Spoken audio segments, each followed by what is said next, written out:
I just sent a video to Maria last night where the Marcellus Coalition members, which is the industry nonprofit, said that, well, there's 5,000 to 8,000 feet of overburden that prevents any fracking or whatever coming to the surface. And so Maria says, but the Susquehanna is bubbling, Kathy. What is that? What is that bubbling thing? And I said, well, the industry wants to say that that's natural. It's natural bubbling. And yes, that's true. You can have natural bubbling of natural gas in the environment. But what does that tell us? As physically, there is a connection between that reservoir and the surface, naturally. So what happens when you pound it 100 times? Are you increasing that existing path? Okay? So you can't say that no paths occur if you want to also say that the bubbling in the Susquehanna is natural. Because that means there are there, and you can increase them. And there are no rules to discuss what happens outside of the well. Okay, next slide. Now this is a picture of Stephanie Halowich's house, which is here in Pennsylvania. She was also a part of this 30-minute PBS special. Her family was interviewed. Her home is the little white house in the top left-hand corner. And this area is her new neighbor. She lives just south of Pittsburgh. The problem, of course, this is, you see the big lagoon for the frac fluid backflow. That's going to be an evaporation pond. And you see the roads, and you see this, the pad area, there's storage, there's compressors, there's truck traffic. It's an industrial facility. Because it's not just one wellhead, it's 10 wellheads, and it's a huge business actually there. Next slide.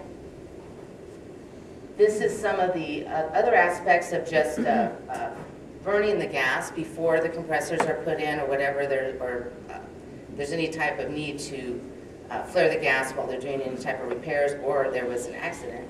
The one on the left is in PA and the one on the right is in Colorado. The one on the left is actually, the pit is on fire. And I don't know if you can see the lantern with the pretty little brick. This is right outside of somebody's home, a nice home. This isn't out in the ranch lands where the cattle are. Oh no, I couldn't do that. They'll probably shake. Okay, next slide. This one, this photo really upset me because I think of my sister and her kids and finally got a nice house or something. So my sister doesn't live here, but I see the little kiddie pool and all that. And you're going to let your children out in this backyard? That's insane. It's crazy why the industry doesn't look at themselves from above and say, you know, get their wives and their mothers in there and say, do you think we're doing business right? No. There's got to be a better way of doing this. And you know, when it comes to drilling in Oklahoma, we don't let them have pits anymore. Everything has to be, you know, in the frac tanks, and they have to do above grade storage because we just have too much sand and everything. But it's almost like the industry is retrograding. They're going backwards in time and using an older type of technology because they're moving so fast. But they can do better. Okay, next slide. This is in down in Texas. And again, we could go into it for a long time, and I want to get to the rest of the reason why you're here, and I'm talking about this. But you know, mineral rights don't always go with the property. They're split estate, so a lot of times, even as a property owner, you can't control what goes on underneath your property. Now, when I showed this slide in Louisiana, in Little Rock, some young women from one of the local oil and gas companies were very haughty and came up to me and says, well, we saw that picture and we know where that house is and we know for a fact that woman took money. So she knew what she was getting into. Very haughty about that. It's just like mean girl, nice girl. So I said, you know what? But I don't think they knew that was going to happen. Okay, it depends on what you told them. And the other thing is, and this is what I'll tell you, I said, you know, even there's a reason why prostitution is illegal. Even if you make a lot of money, and even if you volunteer, there's a moral issue, okay? So even if this person made $200,000, and that sounded great at the time, and they signed it, because that's how much a lot of people would be making. They're making a decision that does not encompass all of this. They don't see the bad side of it, especially in the early days. Now, from now on, when these pictures and these movies and everything are out, the decision will not be so easy. But you know in your own pocketbook what you need at home. You know how that is. There's going to be people that are going to make that decision anyway, because economically it's tough. All right? So, and that's okay. I'm not here to talk about right or wrong with that. But those things do happen. And then that house is forever, never to be sold. Okay, next slide. Again, just to put yourself in perspective, there are 5,200 permits pending in the Pennsylvania DEP this year. Michigan also is doing a little bit of exploration very quietly, with 500,000 acres to be put up for land auction. The Marcellus Shale in Texas already has 14,000 wells. That's why you're seeing most of the actual evidence, the air pollution studies, the infrared natural gas studies, the emission studies are coming out of the Marcellus Shale because they're basically drilled already. And then in Arkansas, the Fayetteville Shale, they're looking at 8,000 wells.